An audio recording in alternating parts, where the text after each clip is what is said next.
बिस्मिल्लाहिर्रहमानिर्रहीम। अस्सलाम वालेकुम। मैं हूं तसव्वुर शहज़ाद और आप देख रहे हैं तसव्वुर शहज़ाद ऑफिशियल। नाज़रीन, सुप्रीम कोर्ट के फैसले के बाद पाकिस्तान की सियासत में एक भूचाल आया हुआ है। PDM और हुक्मरान जमात इस कोशिश में है कि किसी तरह इलेक्शन इल्तवा में डालें और सुप्रीम कोर्ट इस कोशिश में है कि वो हर सूरत में आइन की बालादस्ती कायम करे। इस हवाले से जो है इदारे वो हुकूमत को छोड़कर सुप्रीम कोर्ट के साथ आ चुके हैं और अब क्या सूरत हाल बनने जा रही है इस पर गुफ्तगू करेंगे। राजा रियाज ने गुज़श्ता रोज़ पार्लियामेंट में ख़िताब किया था, उनके मुँह से आखिरकार सच निकल ही गया। वो सच क्या है उस पर पर्दा उठाएंगे। और अमेरिका ने एक ख़तरनाक मिज़ाइल जो है वो लॉन्चिंग पैड पर नस्ब कर दिया है और हालात किस तरफ जा रहे हैं रूस, अमेरिका और इस चपकलिश के, इस पर भी गुफ्तगू की जाएगी। अगर आपने हमारा चैनल सब्सक्राइब नहीं किया तो सब्सक्राइब कर लीजिए, बेल आइकन का बटन दबा दीजिए और कमेंट सेक्शन में अपनी राय से हमें ज़रूर आगाह कीजिएगा।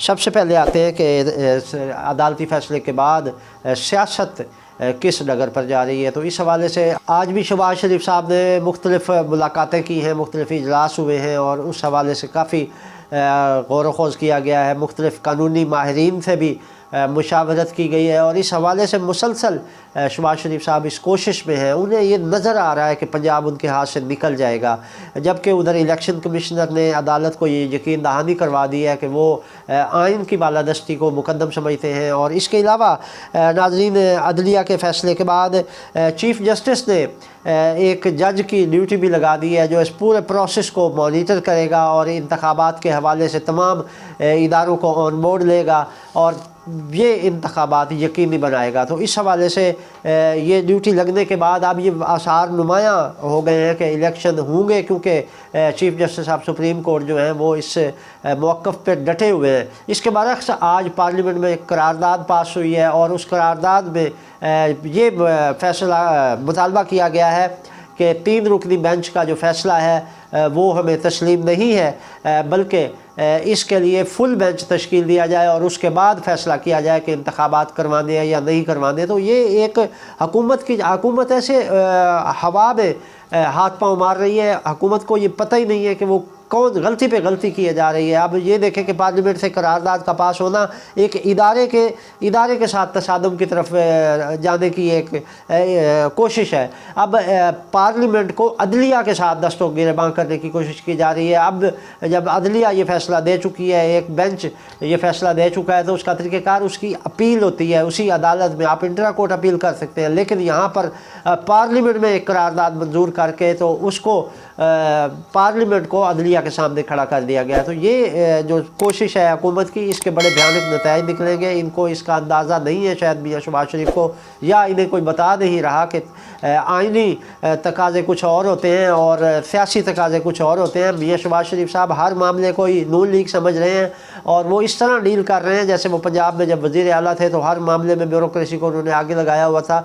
वो सेम आप भी यही समझते हैं कि सारे इदारे जो है वो उनके मतात हैं और वो उनके ही हुक्म पर, बल्कि उनकी वो अक्सर अपनी उंगली लहराया करते हैं। तो वो चाहते हैं कि वो उनकी उंगली के इशारे पर तमाम इदारे नाचें, लेकिन ऐसा नहीं होता। आइन बालादस्त होता है, आइन मुकद्दस होता है और उसके लिए ही सुप्रीम कोर्ट का इदारा अथॉरिटी होती है। और फिर अब जब कानून पर अमल दरामद का मामला आता है तो उसमें चीफ़ जस्टिस का किरदार जो बनता था वो उन्होंने अदा करके तारीख़ में अपना नाम रकम करवा लिया है। इसके अलावा नाज़रीन, कुछ हुकूमत की जानिब से कुछ अफसरान को भी टेलीफोन किया गया कि आप तामुन ना करें अदलिया के साथ, लेकिन इन्होंने चीफ़ इलेक्शन कमिश्नर और सेक्रेटरी ख़जाना और सेक्रेटरी दिफा ने इस मामले में बिल्कुल इनकार कर दिया है हुकूमत को कोई भी उनकी हुक्म मानने से, और उन्होंने ये कहा है कि वो आइन और कानून के मुताबिक जो होगा वो फ़ैसला करेंगे।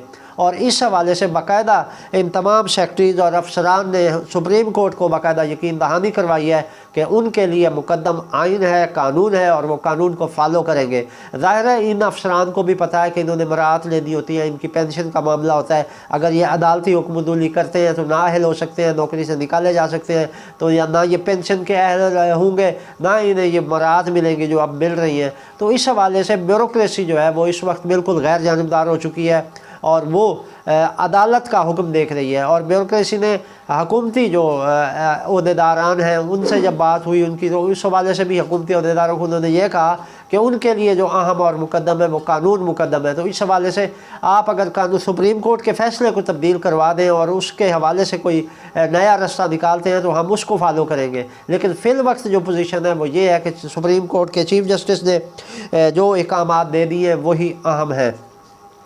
इसके अलावा नाज़रीन, राजा रियाज ने जो गुज़श्ता रोज़ पार्लियामेंट में अपना इज़हार ख्याल कर रहे थे, खिताब कर रहे थे, उन्होंने हुकूमत से नाराज़गी का इजहार किया और उन्होंने कहा कि हम थे जिन्होंने इमरान खान की हुकूमत नमूने में किरदार अदा किया, हम थे जिन्होंने नून लीग को इक़्तिदार में लाने के लिए ज़मीन साजी की और अब मुस्लिम लीग नून हमें लिफ्ट भी नहीं करा रही।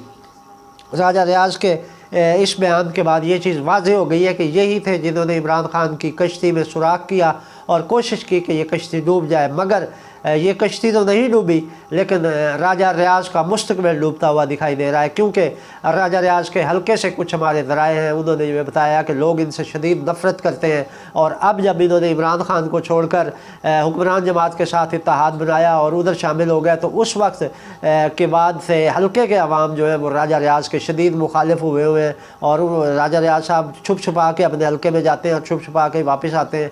अब इनकी जो अवामी पजीर आई थी वो नहीं रही और दूसरी तरफ से एक जानिब तो ये अपने हल्के में बेआबरू हो चुके हैं और दूसरी तरफ नून लीग भी इन्हें लिफ्ट नहीं करा रही और हुकूमत की जानिब से इन्हें कोई लिफ्ट नहीं कराई जा रही, जिसके बायस इन्हें मायूसी का सामना करना पड़ा है। और इनका अब राजा रियाज के लिए कहा जा सकता है कि खुदा ही मिला न विशाल सनम, इधर के रहे न उधर के रहे। अब राजा साहब जो है वो इमरान खान को धोखा देकर कहीं के भी नहीं रहे और इनका मुस्तकबिल भी बड़ा अजीब व गरीब दिखाई दे रहा है, क्योंकि हल्के से अब ये दोबारा जीतने वाले तो नहीं है, क्योंकि अब हल्के के अवाम की जो नफ़रत है वो ये बता रही है कि वो अब इन्हें वोट नहीं देंगे।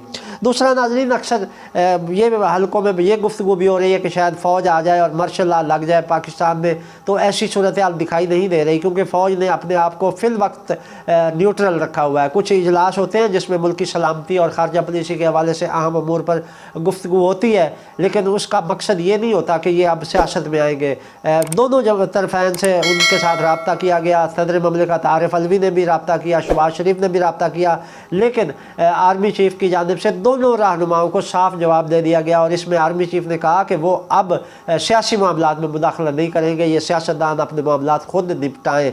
इसके बाद नाजरीन अब आपको बताएं कि ये राजा रियाज की जो हरकत है या नवाज शरीफ ने जो टोन इस्तेमाल कर रहे हैं, जो उन्होंने लहजा इख्तियार किया हुआ है, ये वो बुनियादी फैक्टर है जो फ़ौज को इक़्तिदार में आने के लिए मजबूर करता है।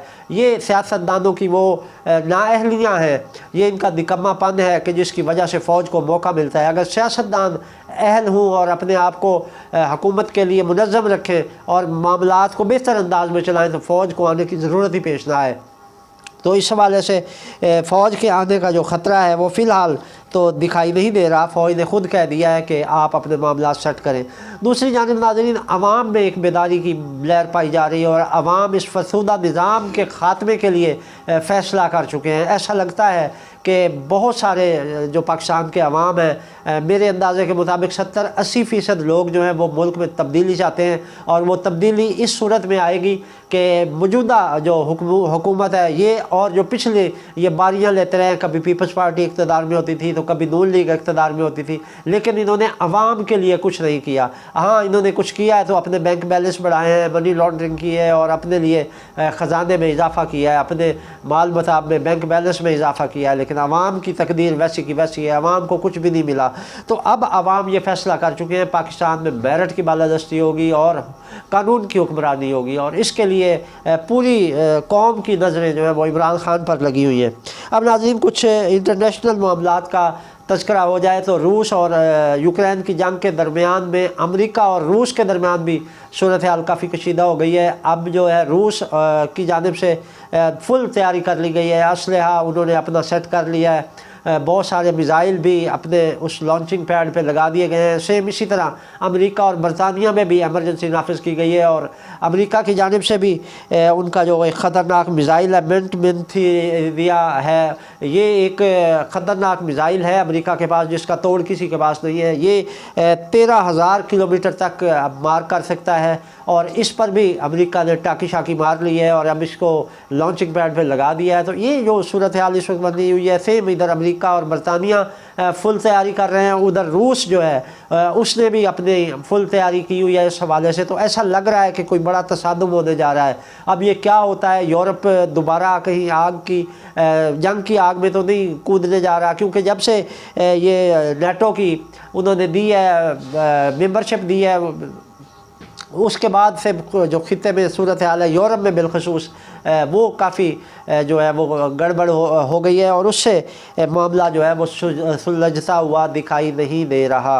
इसके अलावा नाज़रीन, ईरानी वज़ीर ख़ारजा की सऊदी वज़ीर ख़ारजा से मुलाकात हुई है, और इस मुलाकात में बड़े अहम उमूर डिस्कस किए गए हैं, और ये मुलाकात इंतहाई अच्छे माहौल में हुई है। और इस मुलाकात में सफारत खाने खोलने और ईरानी वफूद के तबादले, सऊदी अरब में ईरानी ताजरों और सरमायाकारों की आमद, और फिर सऊदी अरब की ईरान में, तो ये सारे बहुत से इन पॉइंट्स पर गुफ्तगू की गई है, और इसके जो नताइज हैं वो मुस्तकबिल में बहुत मुस्बत निकलते दिखाई दे रहे हैं, जिससे खित्ते में कम अज़ कम एक बेहतरी आती हुई दिखाई दे रही है। ये थी नाज़रीन अब तक की अपडेट। तो तसव्वुर शहज़ाद को इजाज़त दीजिए।